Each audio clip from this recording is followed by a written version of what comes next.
2014 will go down as a year of turmoil and intrigue for the MXGP and MX2 World Championship, but also as one of the great years. I think this season it's one of my best, I have to say. It's I think on the top 3 of all my career, because I was on the podium almost all the races except 3 rounds, and while also these 3 rounds, one of them I was winning till the last lap. Cairoli once more on a KTM 350 SXF faced a tough year from the Suzukis of Strybos and de Salle. A rejuvenated Yamaha with Jeremy Van Hoorbeek and the speed of Paulin on the Monster Energy Kawasaki.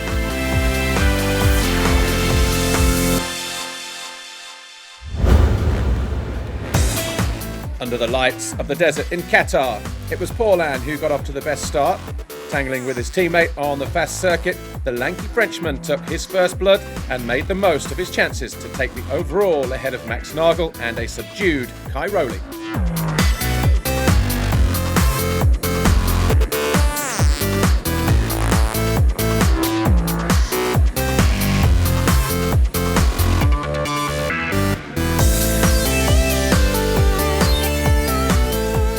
First race in Qatar, I wasn't ready, because I had a fracture on my leg just on the last race of the Italian Championship, and that wasn't too bad. But I had to stay out of the bike for almost 3 weeks, and that's not really good when you start the season. And I also didn't have really good feeling, on the slippery track of Qatar to put my feet down and make it happen. But anyway, I had a good race. I cannot blame that result for sure, and also after that I felt already better after the race, and after it goes much better in Thailand.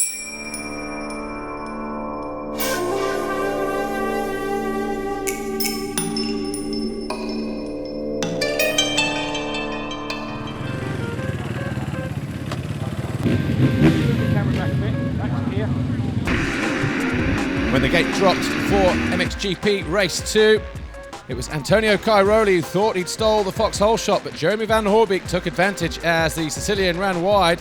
Clément de Salle followed his fellow countryman through, so it was a Yamaha from a Suzuki and a KTM as we go on board with the GoPro with Antonio Cairoli.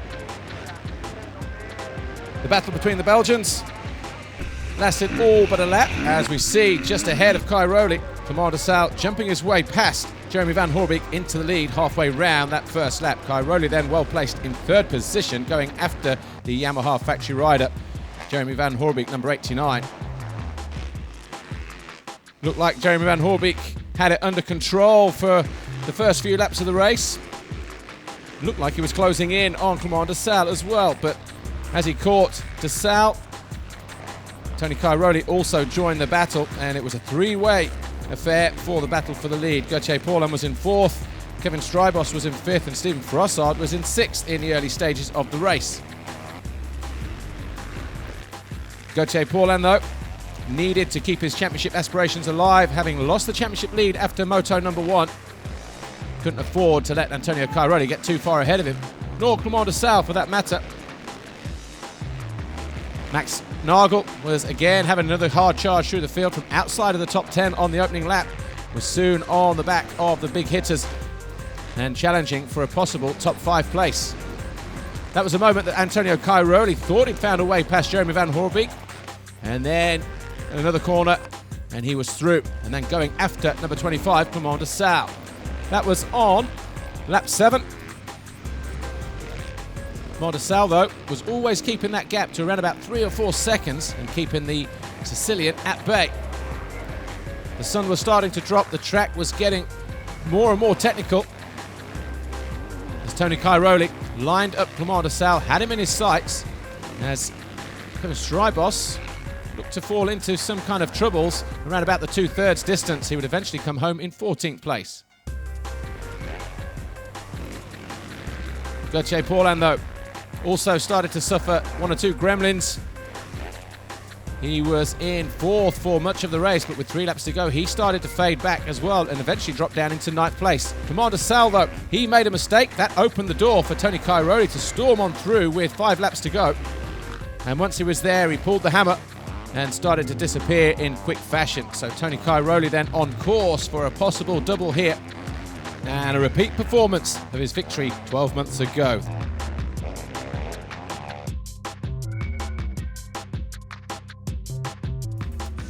In the beginning I was scared to sign Yamaha because of the rumors and people talking bad about the 2013 bike. Then I finally made my decision, and I was motivated because I wanted to prove wrong to the people, and I felt straight away that it would be a great season because the bike was getting really good to my feeling, and I felt awesome on the bike. So I knew I could do some great results with it. Moving to round 3 in Brazil, Van Hoorbeek played the spoiler in the fight between Forlan and Cairoli on the red clay, a duel that the Italian won.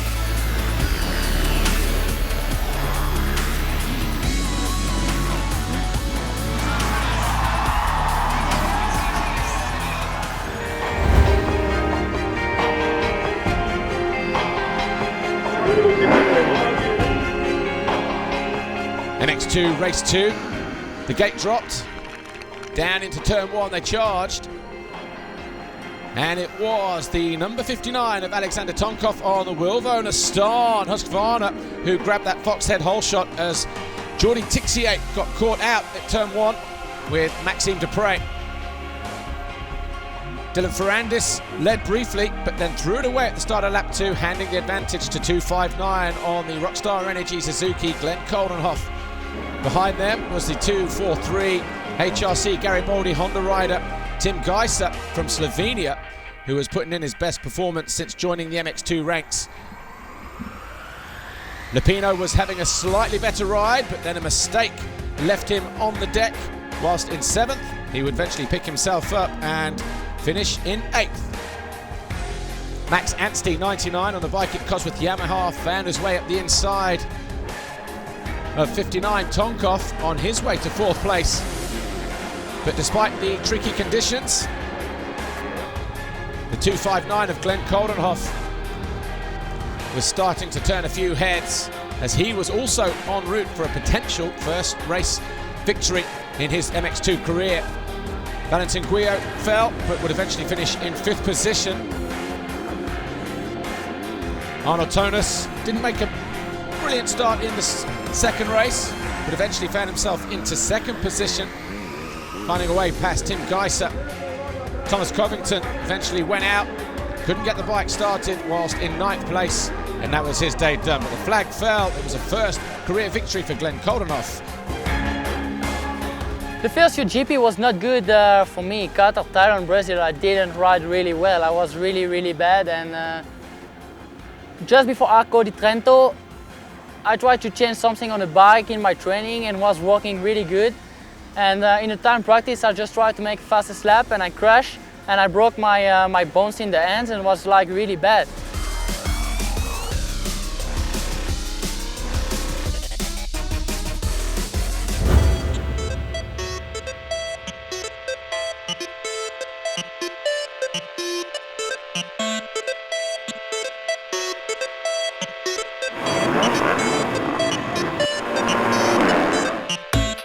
Once again, as the gate dropped, Valentin Guyot on the standing construct KTM swept to another Foxhead Holeshot Award, this time ahead of the Husqvarnas of Fevre and Tonkov, as Carnage lay behind him going into turn 2.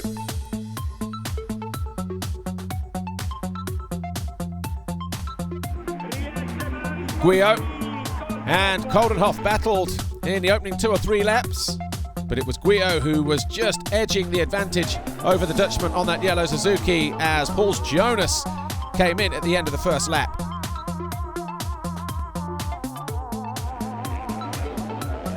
The battle for the lead was finally ended as Coldenhoff went through on Guyot at the top of one of the hills in an aggressive move, while Hurlings was dishing it out to Tonus as they battled over 3rd and 4th place.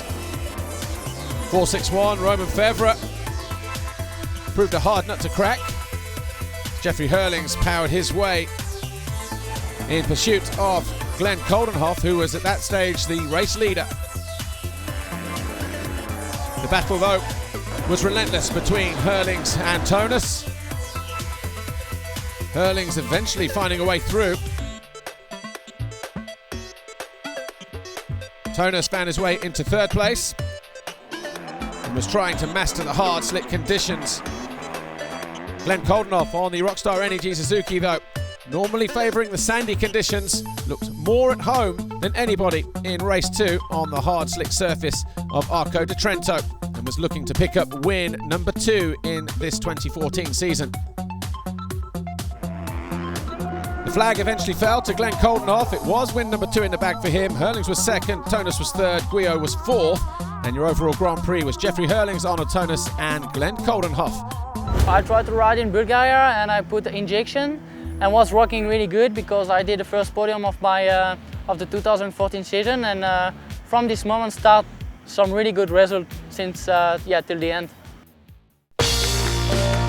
Returning to the GPs in 2014 was the legendary brand of Husqvarna, and they brought with them another legend in the shape of the 2008 MX2 World Champion Tyler Rattray.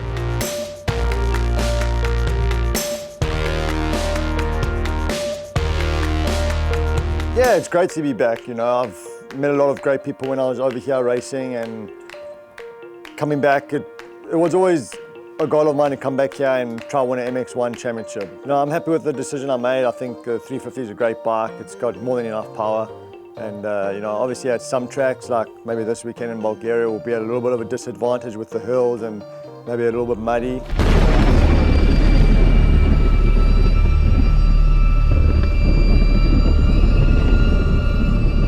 What a difference a couple of hours can make. The heavens opened above the Gorna Razitsa circuit, and what was a dry, hard, slick, baked circuit in Sevlievo was soon becoming something of a quagmire.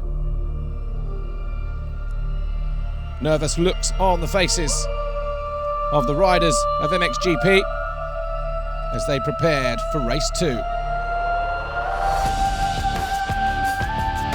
When the gate dropped, it was more important than ever to get a good start and pick up that Fox Head Whole Shot Award.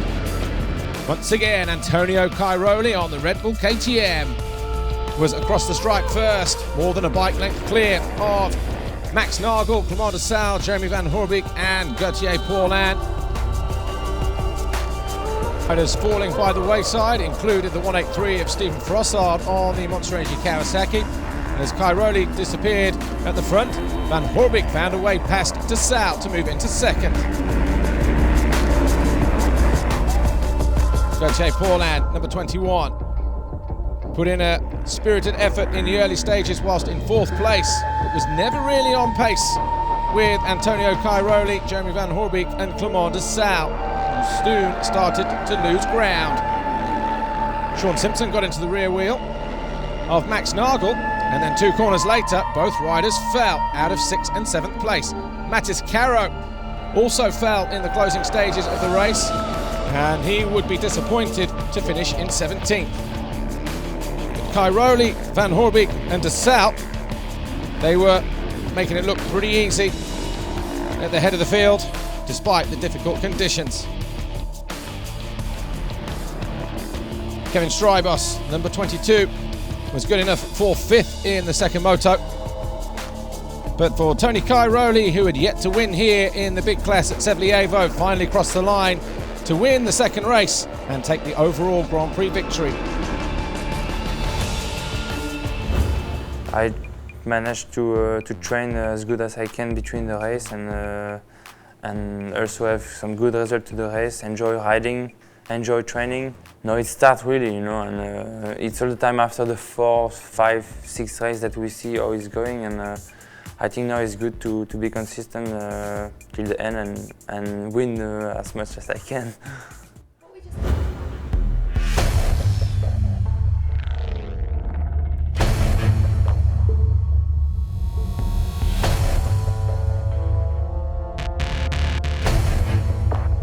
Antonio Cairoli on the Red Bull KTM factory machine started from pole for the second time this year, and he got a good jump out of the gate as well. Alongside him was Jeremy Van Hoorbeek on the Yamaha factory racing machine, number 89, and it was Cairoli who sped through the first couple of turns to grab the Fox Whole Shot.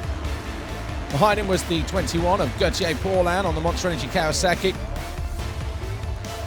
Behind him was Jeremy Van Hoorbeek and Stephen Frossard, with Evgeny Bobryshev and Clément de Sal giving chase. on board with Antonio Cairoli jumping through the bomb hole through the first few corners as he looked to put some distance between himself and his nearest rival, Gauthier Paulin, number 21. Jeremy Van Hoorbeek on a good run of form coming into the Grand Prix of the Netherlands. Hasn't missed a podium since the second round of the championship campaign. Kenny Bobryshev, the lone HRC Honda rider there, number 777, after his teammate Max Nagel was injured in a practice crash a few days before this event, was looking to bring back some honor to the Japanese factory team. He was well placed in 5th place for the most part of race 1, as Kevin Strybos, 22, looked to fight from his 7th place start on the opening lap. Stephen Frossard had a big off in the closing stages of the race. That dropped him from 4th position as Tony Cairoli started to experience problems with the front end. The heavy landing off one of the jumps meant that he was missing a few spokes, and there was damage to the wheel bearing as well, making it very difficult for the Sicilian to control the front end. And with 2 laps to go, he had to back off the pace and allow Gauthier Paulin a route through into the lead.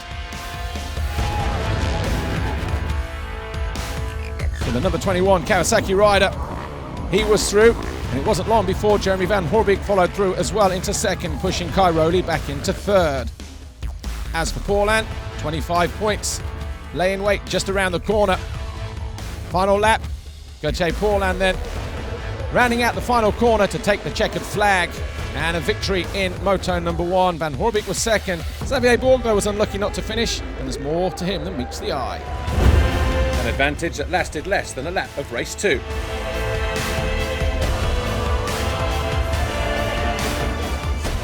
In a dramatic turnaround, Cairoli recovered to win the Grand Prix, while Paulin left the track in an ambulance, and we would not see him race again in anger until the Czech Republic.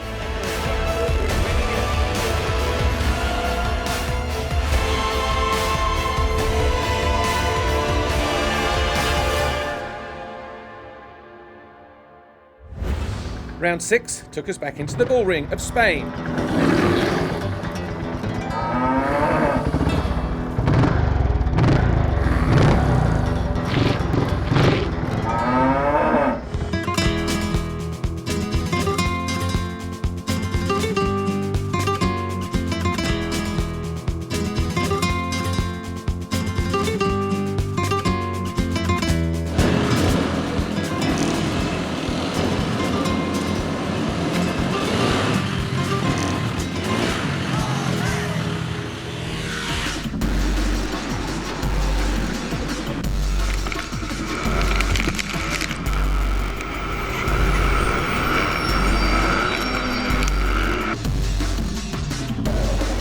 After 3 years without GP or World Championship Motocross in Spain, now we are right here in Talavera de la Reina, for me one of the best tracks in Spain. Talk about home advantage. Jose Butron rode like a man possessed in Spain, while Tixier raced like a ghost of himself.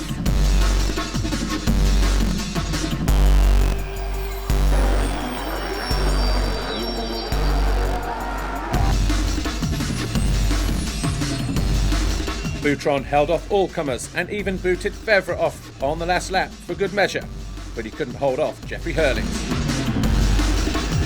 And that made it 4 wins on the bounce and the championship lead now for the fully fit Dutch Bullet.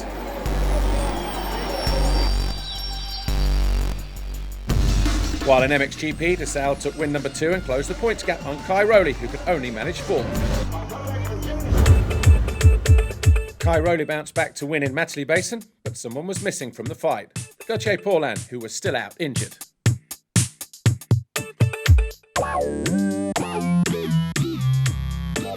It was pretty tough to have a look at the Spanish GP and the GP of England, and to be here at the French GP. It's really important for, first of all, for my fans and for all my partners, and because I really love motocross. So it's tough, you know, to arrive with my car, with my fiancée, and being here and seeing that bad girl alone and without that I cannot ride ride on, it's pretty hard to me to accept it.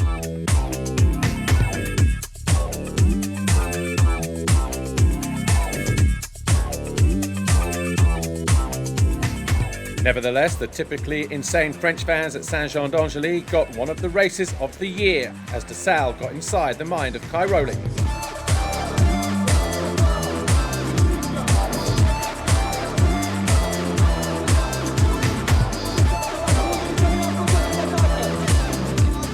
On lap 13, Cairoli slipped up and De Salle was through and uncatchable.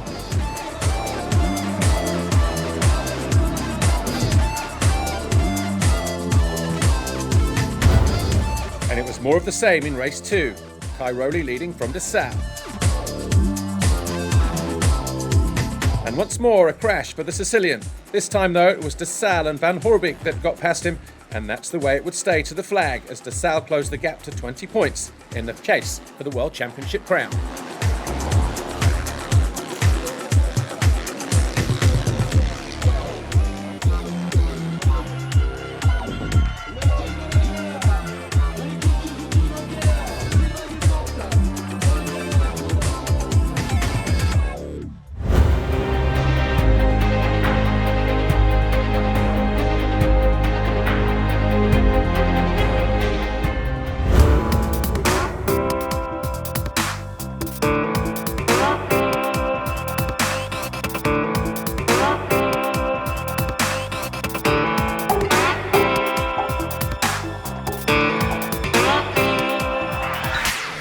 Gate dropped for MXGP Race 2 on board with Davide Guarnieri.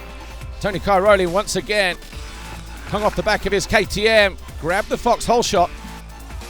Evgeny Bobryshev was in there as well, in around about 5th place, centre of the screen.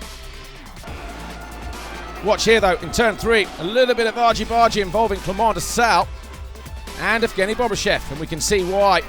On board with Guarnieri, a ram up the inside from the Suzuki. Bobryshev looks down, no, there's a problem as well. Turned out to be a broken leg for the big Russian. Tony Cairoli, though, was clear at the head of the field on the opening lap, and once again looked at demolishing his rivals as Van Hoorbeek, in 3rd position, tried to find a way past David Philippaerts, who was having the ride of his season so far on the DP19 Yamaha. Van Hoorbeek eventually went through and moved into 2nd. Philippaerts at that stage was 3rd with the 183 Kawasaki of Frossard in 4th, and Mattis Caro on the Wilvo Forkred KTM, a good start for him in 5th. Wasn't to last long though. He fell, came in with a sprained wrist, and at the same lap, Frossard also came through suffering from stomach cramps. He would not score points in race 2. David Philippaerts came under attack from Clément De Salle, who was riding in some discomfort after his crash from race 1. De Salle, though, went through to go 4th, pushing the Italian back into 5th.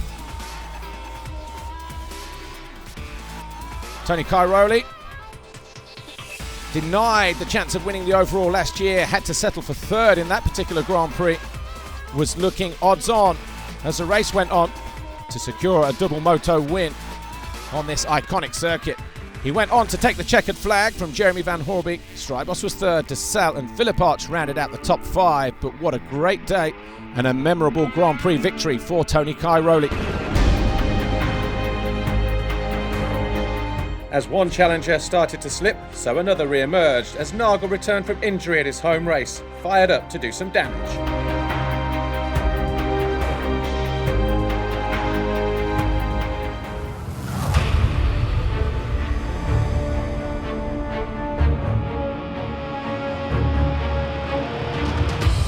Kevin Strybos on the Rockstar Energy Suzuki starts from pole position for the 3rd time this year, ahead of Jeremy Van Hoorbeek, Max Nagel, Clément De Salle and Tony Cairoli, with Frossard, Searle, Guarnieri, Simpson and Aranda following on. They were your top 10 in qualifying. Gate dropped in moto number 1. All eyes in the German crowd were focused on number 12, and rightly so. Max Nagel stormed through turn 1 and grabbed that foxhole shot. On board there with Tony Cairoli getting buried in around about 7th as Jake Nichols crashed out and was hit by Kevin Strybos. Stephen Frossard in the thick of it behind Clément De Salle, and just ahead of him 737, his temporary teammate. Valentin Tellier there, who had a great start. He was in third place in the opening laps. Behind him was Simpson, but Frossard was soon nudged out of the way as the Frenchman, 183, moved into fourth. Van Hoorbeek found a way down the inside of Antonio Cairoli. That put him up into sixth position. Cairoli was down in seventh at that stage, and Van Hoorbeek wasn't hanging around. Carved his way up the inside of Sean Simpson, and then went after the 737 of Valentin Tellier as Max Nagel tried to pull clear on the HRC Honda at the head of the field. Commander Sal, number 25 on the Rockstar Energy Suzuki, was comfortable in second position, but he couldn't afford to relax because the 183 of Stephen Frossard was waiting dangerously in the wings. 24, Simpson came under attack from the number 22 of Strybos as Tommy Searle just lurked there in the background in eighth.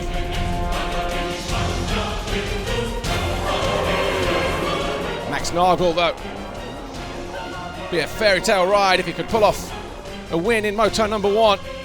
De Salle was closing in, though Frossard wasn't going anywhere either, and the battle between Van Hoorbeek and Cairoli was intense. That battle for fourth place. Simultaneous scrubbing. Just to illustrate, look at that, a rock shattering the GoPro lens as Cairoli tried to get close to Van Hoorbeek. De Salle tried and tried. This is about as close as he got, though, on his Suzuki, but Max Nagel threw everything on the table, and he wasn't going to be denied. He came home to take victory in Moto number 1 to the delight of these guys here, who came out in their tens of thousands to support the hometown hero, Max Nagel. And what a fairy tale ride it was, back from injury as well, missing the last 5 Grand Prix. The number 12 HRC Honda rider, Max Nagel, stormed Teufelstal with a win in Moto number 1 from De Salle and Frossard.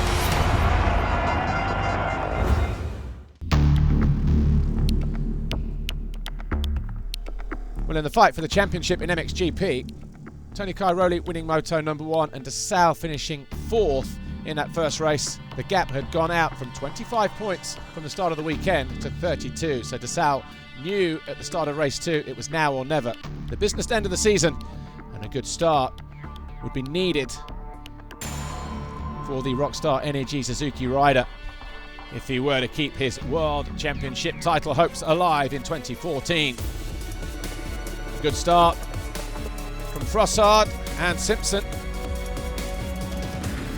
Not a bad one from De Salle either, but Kevin Strybos got squeezed by Guarnieri as they went into turn 1. And that was disaster for De Salle, who clipped his teammate's rear wheel and went cartwheeling down the straight with Tanau Leo. Milko Podozek, fortunately he was up. Was battered and bruised, the Belgian, but no points.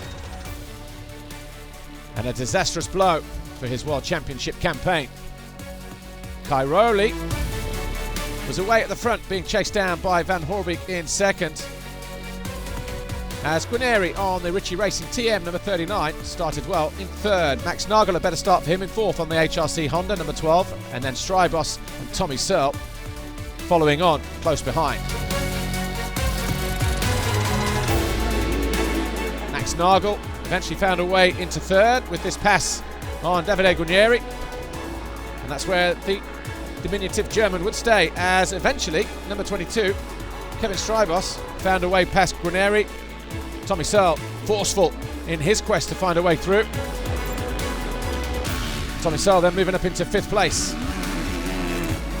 Frossard was a man on the charge and was setting personal best after personal best.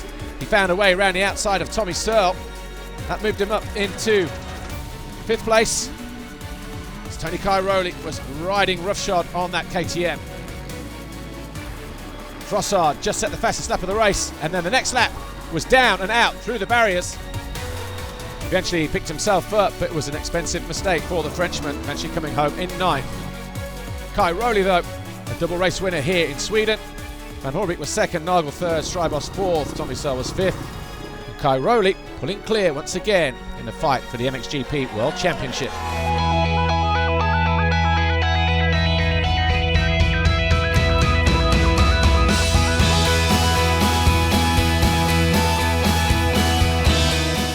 Some last-minute preparation from the mechanic on Romain Febvre's machine as he takes a look to his right, sees Jordi Tixier alongside him. Paul Jonas went a little too early at the start of the moto. And it wasn't a great reaction for Fevre in moto number 2. He swung right across the back, but he was left with a lot of work to do at the start of the second race as Boutron grabbed another Fox hole shot ahead of Geiser and Herlings. But before the end of lap 1, Herlings put this pass on Boutron to storm into the lead. Geiser was in 3rd, Tixier was in 4th. The battle for 5th didn't last very long. Dylan Ferrandis at the inside of Alexander Tonkov. The Frenchman then set off in a quest for a potential top 3 position as Herlings set about pulling away as fast as possible from Boutron and Geiser as they battled over 2nd position. That battle would last 2 laps before Geiser found a way up the inside of the Spaniard, who tried to retaliate but was unable to make the pass stick. Geiser was there in 2nd.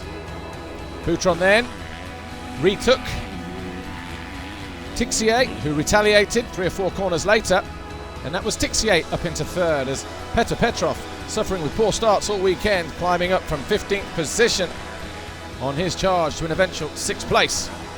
Dylan Ferrandis carved his way up the inside of Boutron. That put him into 4th, around about 7 or 8 laps in.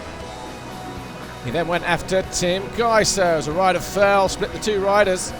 Geiser hanging on to 2nd, but Dylan Ferrandis eventually carved his way through.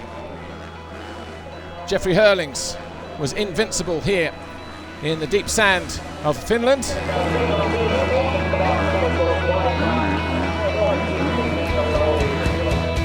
I was in the best possible shape I was ever at just when I got injured. The weekend before was in Finland and I won both motors with over 1 minute up front, so I was just in great shape. And I told you if nothing is gonna happen, but for some reason God just hates me this year. Charlie Tixier got all the luck from the world and I had all the bad luck from the world.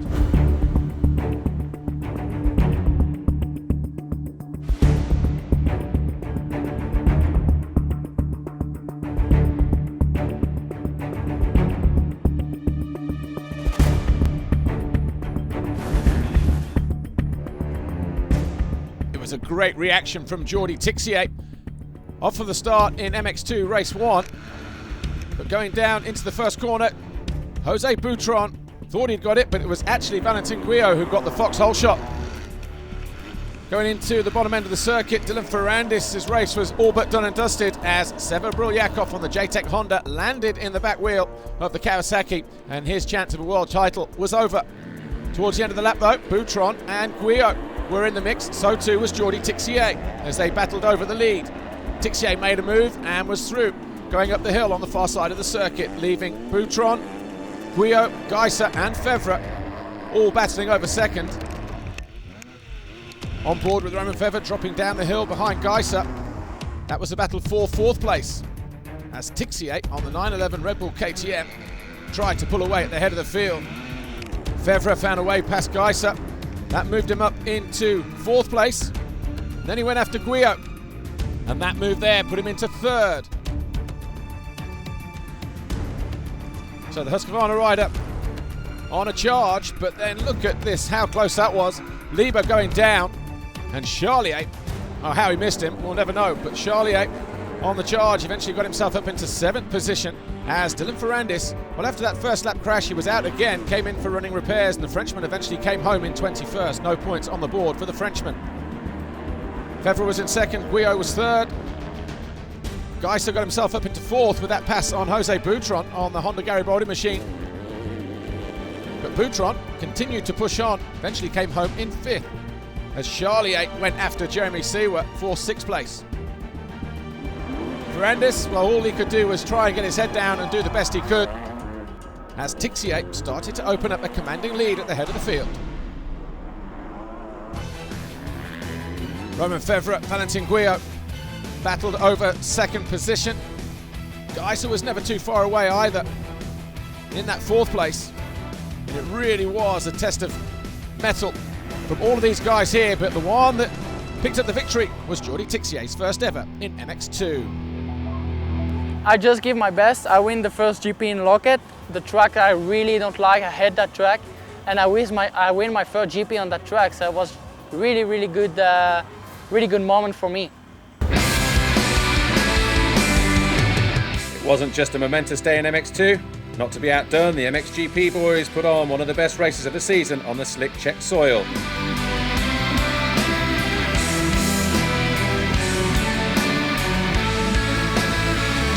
Gauthier Paulin was back racing, but out of practice as he hit the gate.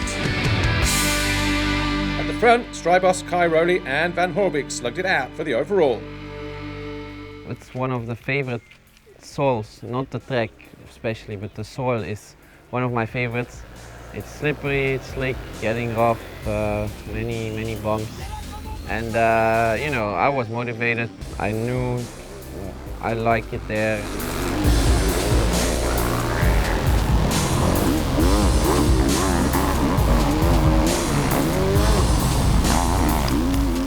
I guess it was my day, so it was an awesome day. I was second first moto, and I knew I had to win the second moto, so that's what I did, and I won my first MXGP.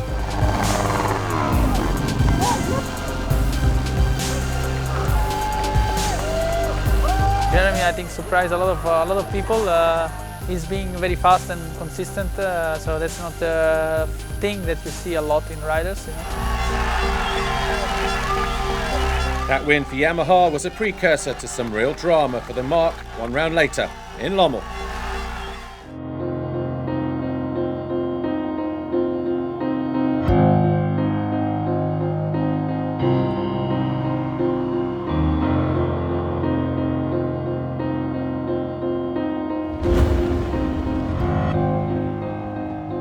After his victory in Moto number 1, Max Anstey went to the line in confident mood. But all that was about to change. Down in the waiting zone, prior to the start of the second race, the technicians struggled to get the bike fired into life. As the riders went out on their sighting lap, Anstey was left down there, wondering whether he'd actually make the race or not. The officials were giving him as much time as possible.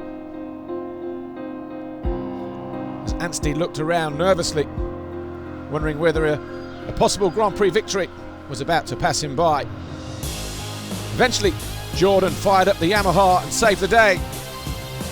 What was a frantic few moments for the Bike It Yamaha squad, and Anstey was able to take his place on the line. The gate dropped for Moto number 2, but it wasn't the electric start that he'd hoped for, as Valentin Guillot, standing construct KTM, had other ideas. He came across the back of everybody else to get himself well placed inside the top 15 through the first corner. Tixier on the Red Bull KTM was the early leader, with Roman Fevre, Wilbo Nastan, Husqvarna behind, Boutron and then Ferrandis, the first 4. Fevre hounded Tixier, even ran alongside him, tried to take the lead, and eventually found a way through. But it was all too brief, as a couple of corners later, Tixier was back in front. Fevre was down in second. Anstey had climbed into third on the number 99 Yamaha and went after Fevre for second, leaving Ferrandis there in 4th position.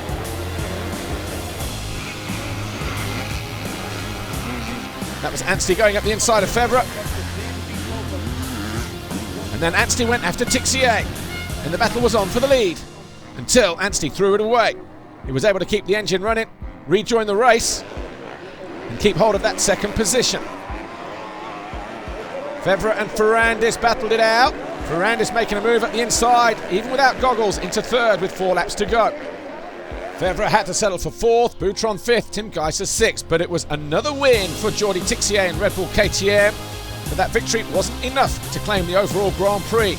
Instead, Max Anstey, who came home in second, claimed enough points to take his first ever Grand Prix victory in MX2. And what was that, a massive turnaround moment for the Bike It Yamaha Cosworth squad.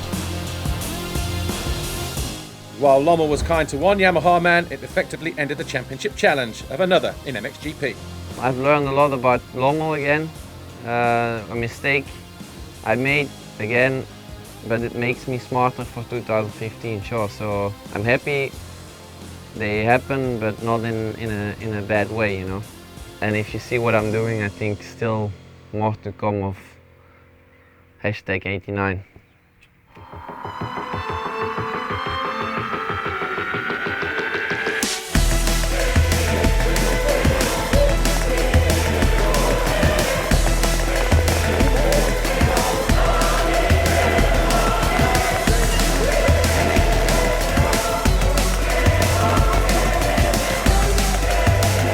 storms overhead couldn't stop Kai Rowley as he thundered towards another title with the GP win, and it was all up to him to seal it.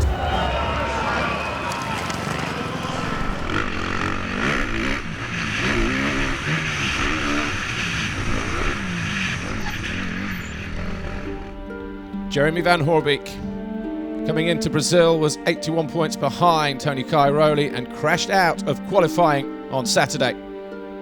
He was in second position ahead of Gauthier Paulin, and he was nursing a badly swollen ankle, and there was doubt as to whether he would actually start the race on Sunday. Tony Kai Rowley lined up as usual, with just one thing on his mind, getting through the race. And as the riders filtered in, Jeremy Van Hoorbeek lined in one of the last gates on the right-hand side. So Kai Rowley still had work to do if he was to take that 8th world title. The gate dropped, on board with Mattis Caro as he swept through the first turn, but it was Max Nagel who pulled the foxhole shot. Kai Rowley wasn't well placed, nor too was Jeremy Van Hoorbeek. As we headed out on the first lap, Davide Guarnieri fell, and Kai Rowley was lucky to avoid a crash. He ran over the TM of the Italian, but he did keep it up on 2 wheels. The HRC Honda of Max Nagel led the way though, as Dean Ferris and Stephen Frossard battled over second, as Kai Rowley fought hard to come through the pack. Ahead of him here, David Philipparts and Tommy Searle, those two battling over 7th. Frossard made it into second, and he was being hounded by Dean Ferris and Kevin Strybos as Kai Rowley homed in on Tommy Searle. He made this pass here in the final turn to move into 7th position. Sean Simpson though crashed out whilst challenging Ferris for 4th. Tony Kai Rowley managed to get himself onto the rear wheel of Gauthier Paulin and a possible challenge for 4th position, while Max Nagel and HRC was in imperious form. Strybos on the 22 Rockstar Suzuki was closing in on Frossard for 2nd, but Tony Kai Rowley and the Red Bull KTM were closing in on an 8th world title. Kai Rowley tried to find a way past Paulin, but it wasn't necessary. Paulin though found a way past Dean Ferris, and a couple of laps later, Kai Rowley also found a way past the Red Bull Ice One Husqvarna rider. Had to work for it though, but eventually he made the pass stick, and that put Paulin 4th, Kai Rowley 5th. But there was no one stopping Max Nagel. He came over the line to win his 3rd moto of the season, while Tony Kai Rowley crossed the line to make it 8 world titles in 12 years. KTM celebrated, the fans celebrated on what was another historic day for KTM and Kai Rowley, and a good sporting gesture there from Jeremy Van Hoorbeek, who takes 2nd in the World Championship. 1 down and 1 to go. This was the big one. Erling's return to race, but he was far from healthy. One thing to advise, never ever ride with a broken femur after like 7 weeks, because it will kill you. Every bump, every jump, every left turn, every little stone, you feel it, and it hurts really bad. So don't ask me to do it over again. I would never do it, and I advise you to not do that ever in your life. Just before the second moto, I don't know, I had the feeling like my stomach was completely destroyed and I had so much pressure, and just before the second moto I said to Jeffrey, good luck buddy, and the better is gonna win.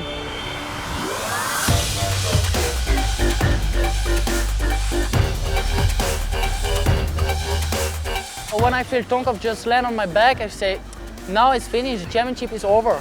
And I crashed in the next corner, he was in my wheel, and the time to go, Jeffrey was just in front of me and was like really bad.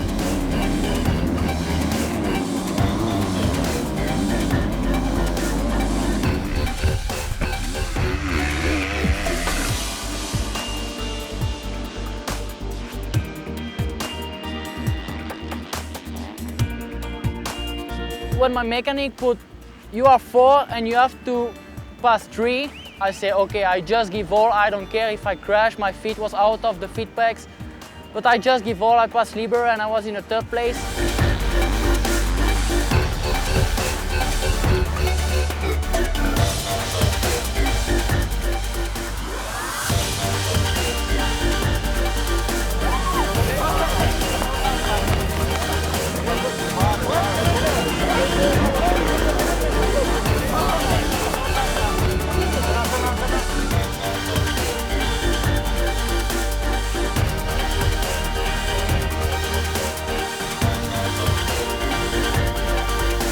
I did it for everybody, and that title is just, it's gonna stay in my head all time for sure. With all the racing done for the main season, it was time for the finale, the Monster Energy FIM Motocross of Nations in Latvia.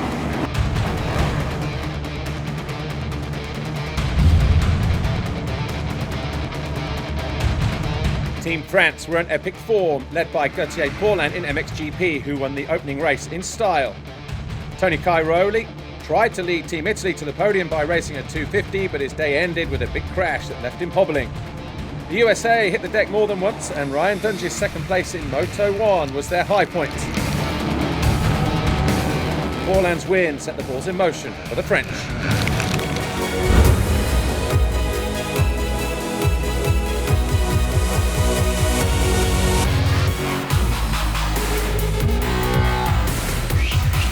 Cairoli lined up for race 2, but he inexplicably hit the gate and his day was all but done. Stephen Frossard was nailing it for France, but Strybos wasn't to be denied in the sand and romped to the front and took the win for Belgium.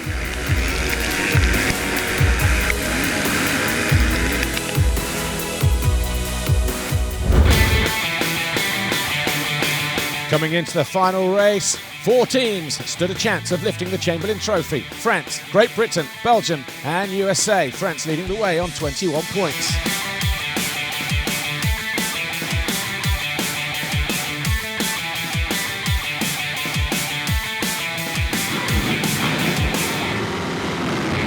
When the gate dropped, all eyes were on the gates up the inside. Chad Reed fell as he was out-dragged down the start straight, but it was Dennis Ulrich of Germany who grabbed the foxhole shot. Eli Tomac went down as he came round the first turn.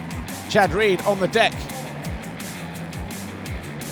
Van Hoorbeek was in 2nd position. Paulin was in 3rd as they went after the German. But it wasn't long before the number 1 and the number 13 were up into 1st and 2nd position. Tonkov following them through as well, of Russia in 3rd, as Kevin Strybos, battling from a poor start,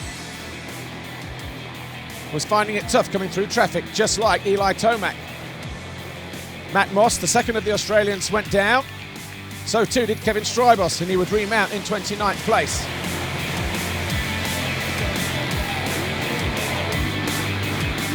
Number 15 of Frossard, the teammate to Paulin, was in a battle with Nagel as Kevin Strybos started climbing his way back through the field.